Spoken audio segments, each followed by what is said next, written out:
kábíyèsí ọba Adéròmú Sadiq His Royal Majesty ẹ bá ń kí àwọn ọba wa ní òkè ògùn.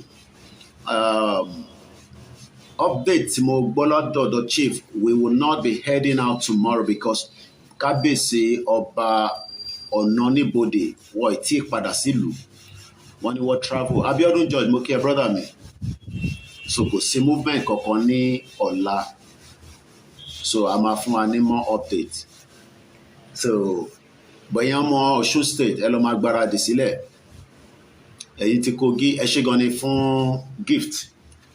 Yoruba nation ẹ ṣé gan ni fún fìlà yẹn, thank you so much ẹ̀yin gifters. Brother mi Akeem, bàbá mi, ẹ̀gbọ́n mi Olúdámiláre ẹ ṣé gan ni mo dúpẹ́. Ẹ má bínú nítorí mo wà níta, so the internet could be a little bit fluctuating, so ìgbìyànjú náà ni. So in case tẹ́ bá send message sí mi